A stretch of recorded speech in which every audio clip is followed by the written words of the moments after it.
chemical rain is falling across the planet. That's the title of a new science study from ScienceDaily.com.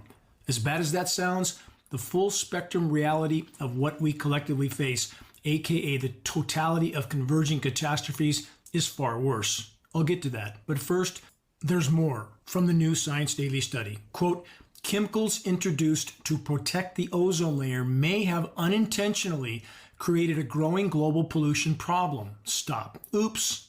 Wow. Who would have guessed that more new and better chemicals would create more new and bigger catastrophes? What an unexpected surprise. Who could have possibly imagined that would happen? More from the report. Researchers found that the refrigerants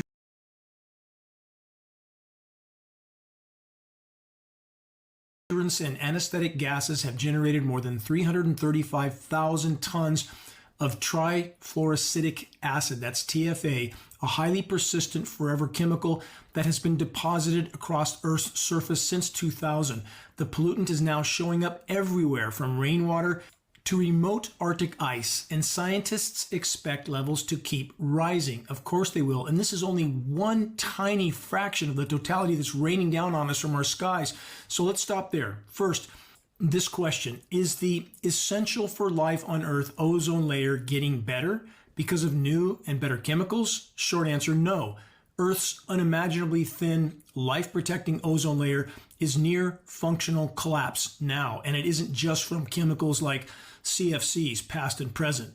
Climate engineering operations are absolutely core to this equation: atmospheric aerosol spraying and the frequency transmission manipulation of the same. Yes, 335,000 tons of trifluoroacetic acid, TFA, is bad, yes. But what about the 40 to 60 million tons of highly toxic climate engineering nanoparticles being spewed into Earth's skies on an annual basis? And this is on top of the 100 million tons plus of other atmospheric filths that are being systematically pumped into our skies every single day from industrialized, militarized everything. Next question: does the increasing intensity of the sun on your skin and surfaces feel worse than ever? That's because it is. Again, the ozone layer is nearing functional collapse. If this happens, game over. Listen carefully to the following short audio. It's an exchange between myself and a former NASA contract engineer, now deceased, who is likely the most qualified UV radiation metering specialist on the planet. Ray worked directly with Geoinženjeringwatch.org with state-of-the-art UV metering equipment supplied to him by Geoinženjeringwatch.org at a cost well into 5 figures. DNA-damaging UVC radiation is reaching Earth's surface now. Listen carefully. From 250 to 280 nanometers is used as a germicidal radiation for hospitals, for surgical instruments, because it kills DNA. It kills all DNA. And we are getting those spectrums. You are metering UVC radiation within that spectrum range on the surface now. Yes. Several organizations state that no UVC radiation reaches the Earth's surface. That's wrong. I have data to prove that. I started back in 2016. My first radiation measurements were at Mount Hamilton, and that was at an altitude of about 4,300 feet. Took the data home, and I couldn't believe the data. UVC was extremely high. To put that into context on UVC again, we are told 0 UVC should reach the planet. No, that's incorrect. Correct. When do these people catch on that what they're talking about is total global destruction? There's no place to hide. We've created so many ozone holes over the years, starting with the nuclear tests that took place. Those could make ozone holes 1,000 miles wide. And it takes time for the ozone to recombine at altitude. It's like a fan effect. Once you start the fan up, it continues to expand. I've seen anywhere from a 7 to 10% reduction in our ozone layer because of the increased intensity of the UVC region since 2016, Dane. In some areas of the spectrum, I've seen as much as 150 to 200% increase. The higher radiation levels will go to deeper levels in your skin. As soon as you feel that stinging is telling you that your skin is being damaged. Okay, if you stay out there and ignore that, from that point on, it's exponential. If you stay out for 10 minutes and another 10 minutes, the damage is going to be 10 times worse. To put it in the simplest terms possible, if that type of increase continues for any length of time, it will soon be game over for terrestrial life on planet Earth. Is that a correct statement? That's exactly right. There is a section of radiation that is extremely dangerous, and that is in the 270 nanometer region, which is the focus of my research.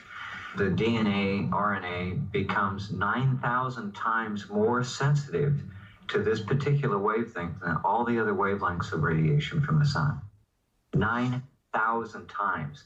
So when I see an increase of 1.1 to 1.7 microwatts per square centimeter, that's horrific.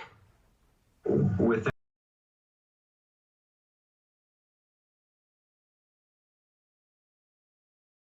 I'm playing with the atmosphere the way they are with